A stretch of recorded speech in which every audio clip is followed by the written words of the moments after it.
ಮಸಾಲೆ ದೋಸೆಗೆ ಮಾಡಿದ ಬಾಜಿ ಉಳಿದಿದೆ. ಹಾಗಾದರೆ ನೀವು ಚಿಂತೆ ಮಾಡಬೇಡಿ. ನೋಡಿ, ಅದನ್ನು ಹೇಗೆ ಉಪಯೋಗಿಸಿಕೊಂಡು ಮಕ್ಕಳಿಗೆ ಪುನಃ ಅದನ್ನು ತಿನ್ನಿಸ್ಬೋದು ಅಂತ ಹೇಳೋದನ್ನು ನಾವಿವತ್ತು ಹೇಳಿಕೊಡ್ತಾ ಇದ್ದೇವೆ.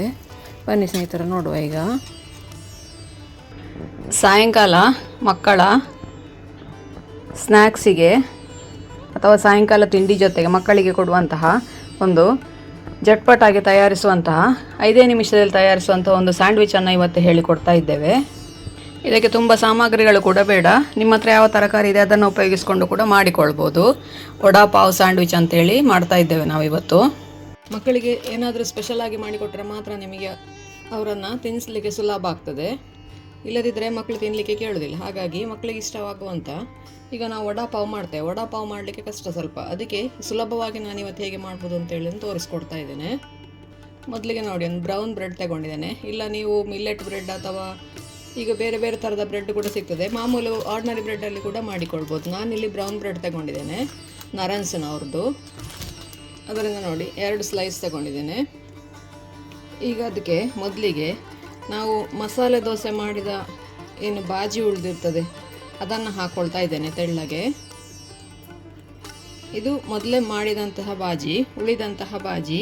ಬೆಳಿಗ್ಗೆ ನಾವು ಕಾಫಿಗೆ, ತಿಂಡಿಗೆ ಅಥವಾ ಪೂರಿ ಜೊತೆಗೆಲ್ಲ ಮಾಡಿಕೊಂಡದ್ದು ಬಾಜಿ ಯಾವುದಾದ್ರೂ ಉಳಿದಿದ್ರೆ ಅದನ್ನು ನೋಡಿ ಈ ಥರ ಬ್ರೆಡ್ ಮೇಲೆ ಹಚ್ಚಿ ಅದನ್ನು ತೆಳ್ಳಗೆ. ಎಷ್ಟು ದಪ್ಪ ಬೇಕೋ ಅಷ್ಟು ದಪ್ಪಕ್ಕೆ ಹಚ್ಚಿಕೊಳ್ಳಿ. ನಾನು ನೋಡಿ ಇಲ್ಲಿ ಇಷ್ಟು ದಪ್ಪಕ್ಕೆ ಹಚ್ಚಿಕೊಂಡಿದ್ದೇನೆ. ಕಾರ್ನರ್ವರೆಗೆ ಕೂಡ ಹಚ್ಚಿಕೊಳ್ಳಿ ಅದನ್ನು. ಇದು ನೋಡಿ ವಡಾ ಪಾವಿಗೆ ಮಾಡಿದ ಬೆಳ್ಳುಳ್ಳಿ ಹಾಗೂ ಶೇಂಗಾ ಹಾಕಿ ಮಾಡಿದಂತಹ ಚಟ್ನಿ ಹುಡಿ. ಇದನ್ನು ಈಗ ಮೇಲಿಂದ ಹಾಕ್ಕೊಳ್ತೇನೆ. ಮೇಲಿಂದ ಕ್ಯಾರೆಟ್ ತುರಿ, ಮೂಲಂಗಿ ತುರಿ, ಬೀಟ್ರೂಟ್ ತುರಿ ಬೇಕಾದರೂ ಹಾಕ್ಕೊಳ್ಬೋದು. ನಾನಿಲ್ಲಿ ಬಾಜಿ ಹಾಕಿರೋ ಕಾರಣ ಕೊತ್ತಂಬರಿ ಸೊಪ್ಪು ಮಾತ್ರ ಹಾಕ್ಕೊಳ್ತಾ ಇದ್ದೇನೆ. ಅದಕ್ಕೆ ಸ್ವಲ್ಪ ಚೀಸ್ ತುರಿದು ಹಾಕ್ಕೊಳ್ತಾ ಇದ್ದೇನೆ. ಚೀಸ್ ಅಂದರೆ ಮಕ್ಕಳಿಗೆ ತುಂಬ ಇಷ್ಟ ಆಗ್ತದೆ. ಹಾಗಾಗಿ ಪನ್ನೀರ್ ಇದ್ದರೆ ಪನ್ನೀರ್ ಕೂಡ ಹಾಕ್ಕೊಳ್ಬೋದು. ಎಷ್ಟು ಬೇಕೋ ಅಷ್ಟು ಚೀಸ್ ಹಾಕ್ಕೊಳ್ಳಿ. ನಾನಿಲ್ಲಿ ಅರ್ಧ ಭಾಗ ಚೀಸ್ ಹಾಕ್ಕೊಂಡಿದ್ದೇನೆ. ಉಳಿದ ಅರ್ಧವನ್ನು ಆಮೇಲೆ ಕೊನೆಗೆ ಹಾಕ್ಕೊಳ್ತೇನೆ ಪುನಃ. ಈಗ ಇದಕ್ಕೆ ಇನ್ನೊಂದು ಸ್ಲೈಸ್ ಬ್ರೆಡ್ಡನ್ನು ಈ ಥರ ಕವರ್ ಮಾಡಿಕೊಳ್ಳಿ. ನೋಡಿ ಹೀಗೆ. ಇದರ ಮಧ್ಯದಲ್ಲಿ ನಿಮಗೆ ಮುಳ್ಸೌತೆ, ಈರುಳ್ಳಿ ಏನು ಬೇಕಾದರೂ ಇಟ್ಕೊಳ್ಬೋದು. ಈಗ ನೋಡಿ, ಟೋಸ್ಟ್ ಮಾಡುವಂತಹ ಟೋಸ್ಟರ್ ತಗೊಂಡು ಅದರೊಳಗೆ ಈ ಬ್ರೆಡ್ಡನ್ನು ನೀಟಾಗಿ ಇಟ್ಕೊಳ್ಬೇಕು. ನನ್ನ ಹತ್ರ ಗ್ಯಾಸಲ್ಲಿ ಬಿಸಿ ಮಾಡುವಂಥ ಟೋಸ್ಟರ್ ಇದೆ. ಇದಕ್ಕೆ ನೋಡಿ ಈ ಥರ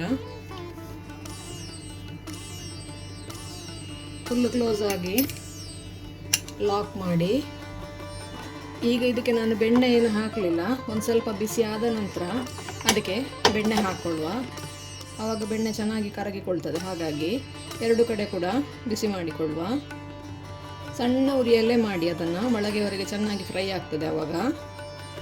ಈಗ ಇದನ್ನು ಲಾಕ್ ಓಪನ್ ಮಾಡಿ ಒಂದು ಕಡೆಯಿಂದ ಬೆಣ್ಣೆ ಹಾಕ್ಕೊಳ್ತೇನೆ.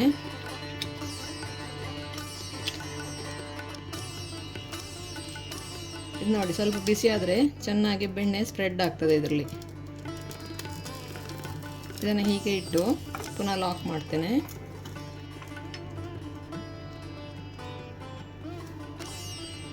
ಪುನಃ ಅದನ್ನು ತಿರುಗಿಸಿ ಇನ್ನೊಂದು ಕಡೆ ಕೂಡ ಅದೇ ಥರ ಬೆಣ್ಣೆ ಇಟ್ಟು ಸಣ್ಣ ಉರಿಯಲ್ಲೇ ಮಾಡಿ ಇದನ್ನು.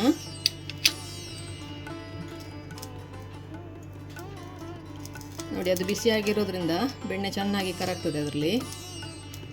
ಪೂರ್ತಿಯಾಗಿ ಹಚ್ಚಿ ಪುನಃ ಲಾಕ್ ಮಾಡಿ ಇನ್ನೊಂದು 1-2 ನಿಮಿಷ ಸಣ್ಣ ಉರಿಯಲ್ಲಿ ಬೇಯಿಸಿದರೆ ಗರಿಗರಿಯಾದ ಚಟ್ಪಟ್ ಅಂತ ತಯಾರಿಸುವಂತಹ ವಡಾ ಪಾವ್ ಸ್ಯಾಂಡ್ವಿಚ್ ರೆಡಿ ಆಯಿತು.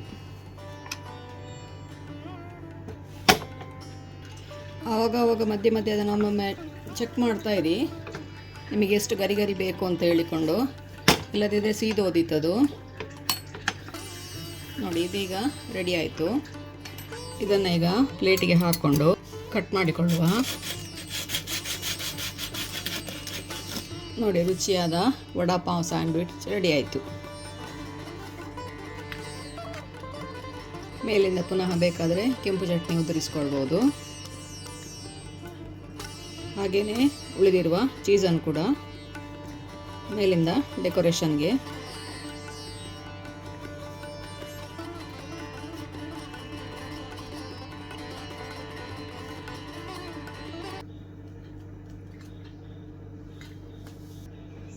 ಒಂದು ಸ್ವಲ್ಪ ಕೊತ್ತಂಬರಿ ಸೊಪ್ಪು,